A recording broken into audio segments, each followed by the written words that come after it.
Senhoras e senhores, eu estou muito nervosa, mas muito. É a primeira entrevista que eu fico nervosa.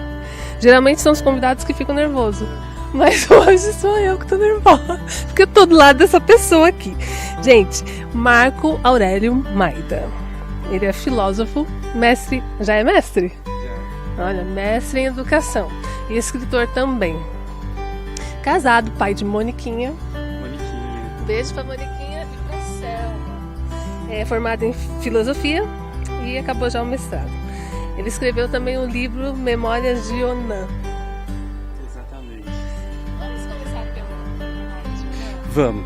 Ele é um livro bastante bacana, assim. Na verdade, ele começou com um conjunto de contos despretensioso. Não tinha nenhuma intenção com isso, assim, porque a grande maioria das pessoas começa a escrever dizendo, não, eu quero publicar, porque eu quero dizer para o mundo as coisas que eu penso. E olha, Rei, juro para você, esses contos eles foram nascendo da forma mais despretensiosa possível, porque não tinha a mínima intenção de dizer nada para ninguém, a não ser talvez como um processo de expurgo, sabe? De coisas que em algum momento eu havia pensado e tá bom, então isso vai pro papel, não é? Como catarse pessoal mesmo, né? De dizer que forma que isso deve ter. Então, para tentar resolver, não é? Tantas situações que em algum momento eu me propunha, eu não conseguia ir para outro lugar senão para a literatura. E também para o encontro de amigos e tal, mas da insuficiência de tudo, a literatura talvez acabou sendo o lugar mais adequado, né? Para lidar com essas situações todas que em algum momento eu me propunha. E aí então os contos nasciam assim, para ficar engavetados, e pronto, acabou. Mas um conjunto de amigos, no finzinho do mandato do Marcelo, pode falar o nome dessas pessoas? Assim? Pode, por favor, fale. Que não tem censura. No finzinho do mandato do Marcelo, na época, inclusive, o Valmir era secretário de Cultura, foi no finzinho mesmo, fechando as portas. A gente, um conjunto de amigos, tinha um conjunto de material, e diziam, vamos publicar. Eu falei, não, ok, publiquem. Não, vamos publicar, né? O Elcio, inclusive ia ser muito bacana se você o chamasse. Não, o Elcio, aquele que é articulador do PT aqui na região. Ele é um lindo, e ele falou, Maida, vamos lá, vamos, né, na secretaria, vamos ver como é que é isso, tá bom. Então chegamos à secretaria, mostramos o conjunto de material, e era um grupo muito grande de pessoas. E aí a proposta foi aceita e publicamos esse grupão de pessoas, assim. Entre os nomes, a Lígia Canelas, o próprio Elcio, o Cax, o Mano Cax, o Sacolinha, várias pessoas, né, se propuseram com seu material. Depois tem uma história que eu acho que eu não vou poder contar, porque senão a Mônica vai ficar muito brava comigo, não a Mônica, a Mônica Pinheiro, escritora também linda. Mônica, se você estiver vendo isso daqui, eu juro que eu não vou contar essa história. E aí então acabamos publicando esse material todo. E aí o mais bacana de tudo, acho que não foi só a publicação desse material, porque como eu falei, eles continuam despretensiosos, esses contos, né? Não tem pretensão nenhuma. Inclusive eu me lembro que uma pessoa leu o Memórias de Onan, e ele falou assim pra mim, foi só a mim, ele falou assim pra mim, Maida, eu gostei muito do teu livro, mas ele não conta história nenhuma. Aí eu falei, não, bacana, né, cara, então acho que é melhor você deixar esse livro engavetado. Tudo bem. Foi exatamente, eu falei, pô, ainda bem que alguém entendeu, né, a pretensão do livro, que era pra ficar engavetado. Os vidros têm uma história interessantíssima. Conte. Então, Vidros foi maluco, né, porque Vidros nasceu nessa condição toda dos contos, e ok. Em um determinado momento, o Ed Nicodemo me encontra, e encontra Vidros. E eu não sei exatamente como ele teve acesso a Vidros, eu não sei se eu entreguei uma cópia para o Sidão e eles eram todos... E foi antes do livro, ou não? Foi antes do livro. Era uma cópia assim, que eu tinha acabado de escrever, e aí propunha aos amigos para uma leitura, né? E o Sidão sempre foi um leitor muito afetivo, né, dos meus contos. E aí o texto acabou caindo na mão do Ed Nicodemo, né, do Teatro da Neura. Gente, Teatro da Neura, incrível. Até eu tava tentando lembrar o nome do Sidão, que eu queria chamar ele. Sidão, você tá convidado. Você tá vai ser o convidado. próximo aí. É. E aí o Ed descobriu vidros, e aí ele me encontrou e falou assim: Maida, vidros é muito legal e a gente quer transportar isso para um outro formato, que vai ser o formato da dramaturgia. E é muito maluco, Rê, porque quando a gente escreve, a gente tem os nossos fantasmas, os nossos monstros, o cooler do computador, o barulhinho das teclas e aquela tela em branco, que aos pouquinhos vai emergindo palavras e que a gente apaga e coloca de novo e acabou. Essa é a experiência do escritor. É uma experiência assim, para dentro de si, né? E briga com os monstros e ok. Agora, quando eu vi esses personagens falando, ganhando forma, e inclusive extrapolando essa minha experiência interior, foi lindo, porque não era mais o meu texto, era o texto. Sabe essa coisa? Não era uma coisa que era minha, que eu sou proprietário daqueles personagens e ok, então vivam aqui sob o meu domínio, sobre as minhas vontades. Eles ganharam vontade própria.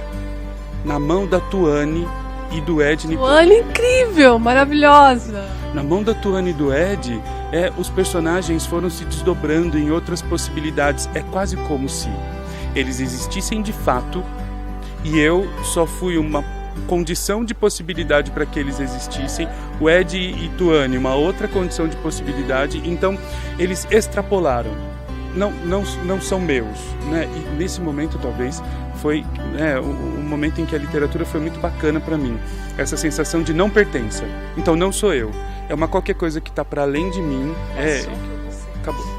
Muito bem, até eu queria falar que a primeira experiência que eu tive com o teatro foi com o Teatro da Neura. Aliás, a primeira experiência com cultura, gente, porque eu entrei no mundo recentemente, tô bebê.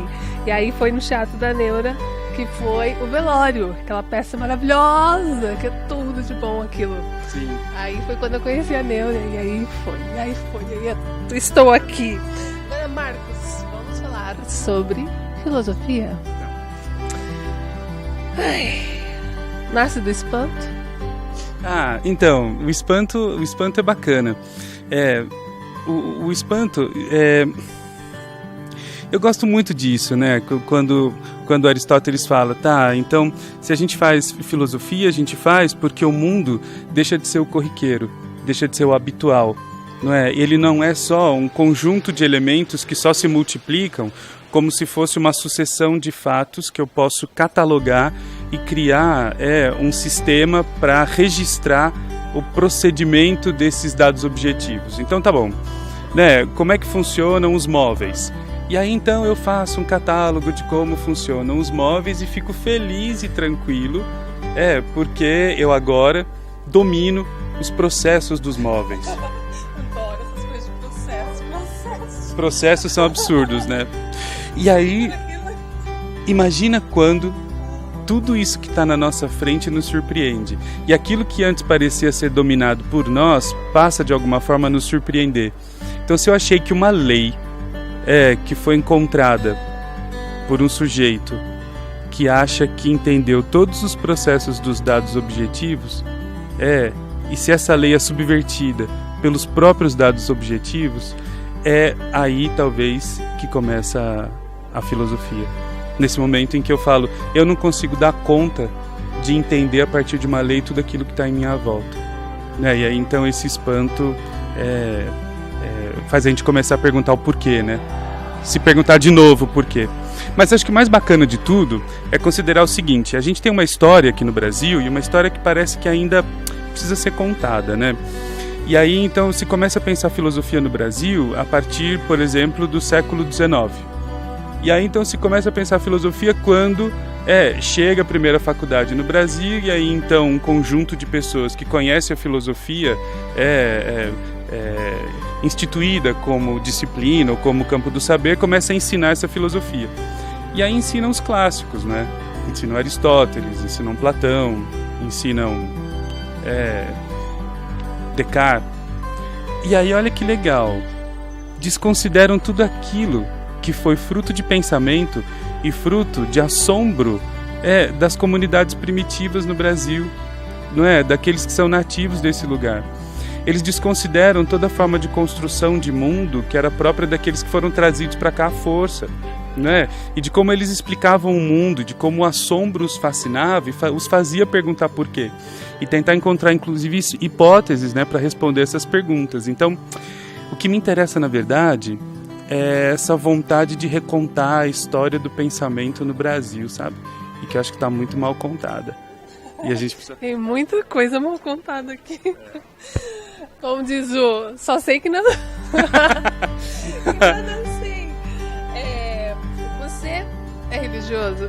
Tem uma história sua? Não tem uma história de... Você já foi... Eu fui, essas coisas todas aí, foi maluco. Sabe por quê? Muito legal você ter perguntado isso, porque isso tem muito a ver com a minha história, né? Eu sou de uma família cristã tradicional, aqui de Suzano. Eu me lembro de cabelo lambido, gravata borboleta nas cadeiras da frente, ali da matriz São Sebastião, né? E a avó e a mãe do lado dizendo: não corra, menino, porque agora é hora de prestar atenção. Veja, Deus está falando com você. E eu não ouvia nada. Talvez porque era criança, né? Aí, então, eu fui crescendo. E eu fui entendendo que eu precisava decidir algumas coisas na minha vida, né? Eu entendi que, puxa vida, tá ok, eu tô com 17 anos, e os meus amigos todos estão decidindo, um vai ser advogado, o outro vai fazer relações públicas, o outro vai fazer medicina. E o que eu vou fazer da minha vida? Você tá... Se eu não quero comprar apartamento ou casa, eu não quero comprar carro e não quero um apartamento na praia e não queria casar na época. O que eu vou fazer da minha vida se nada disso me interessa? Então, uma alternativa era botar a mochila nas costas e ir embora. E acabou, vou conhecer o mundo é enorme. E o meu limite parece que são as fronteiras de Suzano, Mogi. Então eu quero conhecer o mundo, né? Me deixa sair daqui. Se eu saísse dessa forma, minha mãe surtava e eu não queria ser culpado de a morte alheia. Muito menos da minha mãe. Então eu falei, que alternativa eu vou ter para sair, para desvendar o mundo e inclusive desvendar a mim mesmo? A única alternativa foi ir para o seminário. O único lugar onde Dona Mônica não surtaria. O seminário desvendava o mundo? Não é muito fechado? Não sei, a impressão que a gente tem aqui, né? Todo mundo me pergunta isso, mas não, cara. Não, eu me surpreendi. Onde as pessoas encontravam só a disciplina, eu encontrei a filosofia.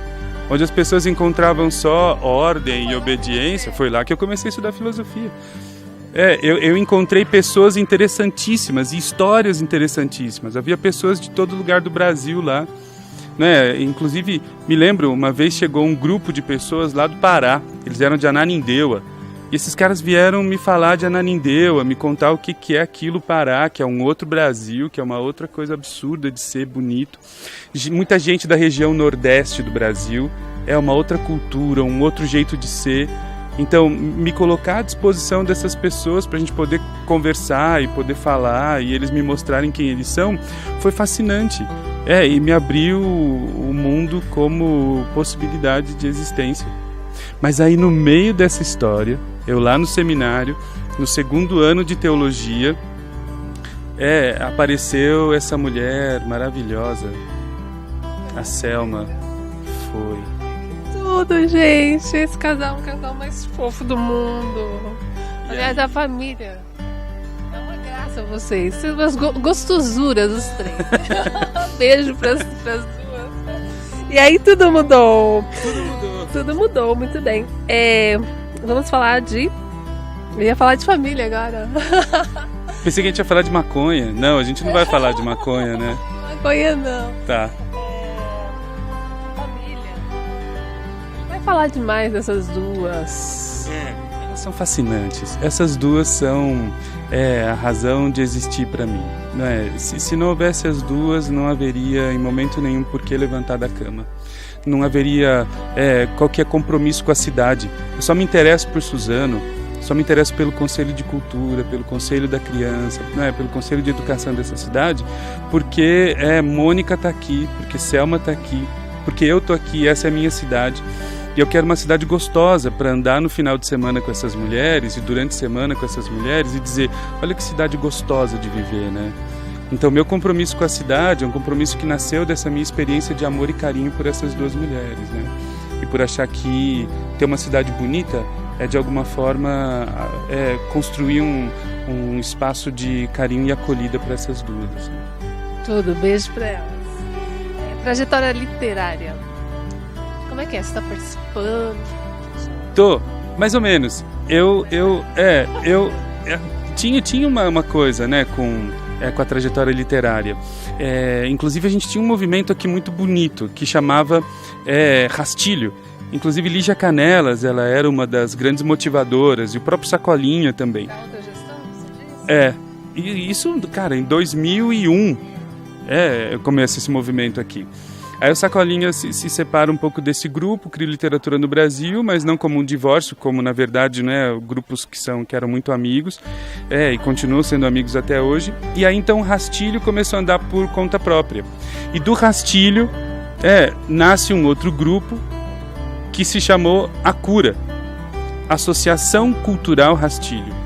E aí então esse grupo começa a produzir aqui literatura, sarau, encontro de reflexão, enfim.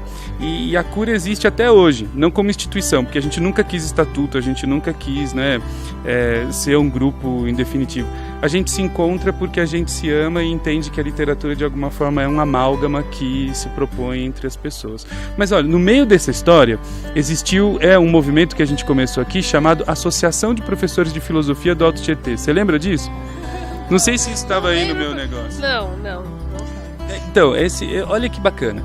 Saímos do seminário um grupo de uns 4.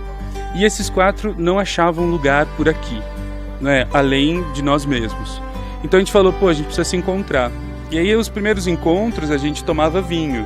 E a gente achou que isso era muito bom e a gente podia continuar fazendo isso até o fim da vida, e a gente de fato continua fazendo isso.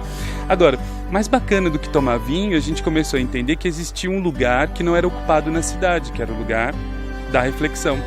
E aí então a gente propôs um conjunto de ações que levava uma experiência de reflexão para o centro da cidade. E aí então essa experiência de reflexão se chamava Filosofia Sem Café. E aí a gente se encontrava aqui no Orlando de Gênova, uma vez por mês, chamava uma pessoa que estava pesquisando um determinado tema, e essa pessoa comunicava o tema para a galera e de pronto havia interação com o pessoal que estava ali presente. E cara, foi um movimento tão bacana e ele conseguiu se manter por muito tempo. Nós tivemos várias pessoas que vieram, inclusive professores da Universidade de São Paulo, professores da Uninove, que se interessaram pelo movimento e incorporaram ao movimento a ponto de vir aqui, conversar com a gente, né? Então, foi um movimento que a gente achou muito interessante, e enquanto a gente conseguiu manter, nós o mantivemos. E esse movimento, então, ele se instituía como um espaço de reflexão no centro da cidade e também se desdobrava para orientações técnicas para professores do Estado. E não sei se você lembra, teve uma época em que o ensino religioso escolar foi custeado pelo Estado.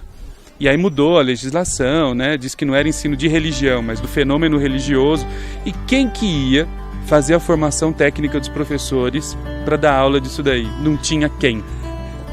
E aqui no Alto Tietê, nós éramos os únicos que tínhamos feito uma experiência, né, de estudar filosofia, de estudar teologia, de entender que a gente não ia ensinar nenhum dogma religioso e que ia ser muito bacana a gente falar sobre isso que é o fenômeno religioso, que é a possibilidade de simbolizar o mundo, de criar mitos, ritos e a partir daí dar significado para as coisas que estão em volta. Criamos um material que chamava Falando sobre o Ensino Religioso. Fomos até lá, a Coordenadoria de Normas e Pesquisas da Secretaria da Educação. E a gente apresentou o material. Exatamente naquele momento, eles contrataram a Unicamp para fazer a formação para o estado todo. Gastaram uma puta grana com os caras e enfiaram o nosso material embaixo do braço. Gente, esse cara é uma figura. Ele é incrível. Queria até falar que quando eu conheci o Marcos, ele foi no colégio que eu trabalhava. E aí, senhor Marcos chegou lá com essa carinha, né, com essa vozinha doce. E aí eu lembro que vou citar o nome dela aqui, dona Maria Tereza, pegou e falou assim pra mim. Foi. Jane, esse esse professor não vai dar certo, Regiane. Esse professor não tem perfil. Exatamente. E foi muito engraçado, porque o Marcos é um sucesso lá, não só no colégio, mas na faculdade também. O pessoal te ama de paixão. Inclusive, tem uma pessoa, uma tal de Raíssa, eu vou falar mal dela aqui, que ela ficou de mandar um depoimento sobre você. Sabe, Raíssa? Raíssa, sim, conheço. Sim, ela manda amanhã, Jane, manda amanhã, Jane, viu, Raíssa? Mas ela é uma pessoa que te admira muito e é sua fã. Que legal. Estou falando por ela. Que legal. Marcos, vou fazer uma pergunta muito difícil aqui, que um entrevistador que eu gosto muito, nossa, tinha um monte de coisa pra gente falar, mas é tanta coisa, mas o tempo é pouco, mas eu desde já convido você para uma próxima. Vamos falar mais, legal. Marquei aqui para falar sobre o mito da caverna. Olha, legal. Que a gente quer saber de tudo. Mas uma pergunta muito... Eu estava falando do entrevistador, até me perdi. Gente, estou muito nervosa hoje. O Abu Janra, Sim. ele faz sempre essa pergunta: o que é a vida? Eu vou falar. Tem um homem pelo qual eu sou apaixonado, sabe? O nome dele é Cláudio Domingos. E esse homem, ele me ensinou que a vida, ela só faz sentido quando a gente não quer encontrar sentido nenhum. Então, na hora em que a gente chega no fundo do poço, em que todas as coisas não fazem sentido e a gente fica pronto para desistir de tudo, é só nessa hora que a gente começa a encontrar o significado da vida, sabe? Então ele me ensinou isso, e então quando eu penso, né, no significado da vida, eu penso muito nele, que promoveu em mim, não é, esse fascínio pelo simples, né, por aquilo que em algum momento é só uma cor bonita, uma manhã de sol, é um sorriso de mulher que acorda do teu lado no dia seguinte, é um bom dia de alguém que você gosta muito de ter por perto, uma camiseta que você ganha de alguém. Então são coisas simples, né? E foi muito maluco, porque eu me lembro que a gente falou sobre isso falando sobre um filme chamado Sétimo Selo. E nesse filme, o Sétimo Selo, é exatamente esse o problema. Qual é o significado da vida? E no final, na hora que um cruzado está jogando xadrez com a morte, e a morte está para dar o checkmate nele, e ele então está pronto para desistir de tudo, ele vê uma criança brincando no mato. E aí então a morte perde, porque a criança vence, né? Então para mim a vida é isso, assim, são coisas simples, e aqui conversar com você, sentir essas flores caindo aqui por perto, os mosquitos. Esse, senhoras e senhores, é Marcos Maidas, pessoa maravilhosa. Eu sou sua fã. Aliás, não só eu. Gente, esse dia eu tava dentro do ônibus, e aí tinha umas estudantes vindo atrás de mim. E aí eu escutei, o Marcos, não sei o que, o Marcos. Eu falei, olha... Mas não era eu, era um outro cara. Não, senhor, era você. Era você, sim. Os alunos também são grandes admiradores seus.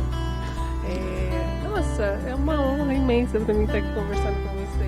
Espero que tenha outras conversas e outros encontros.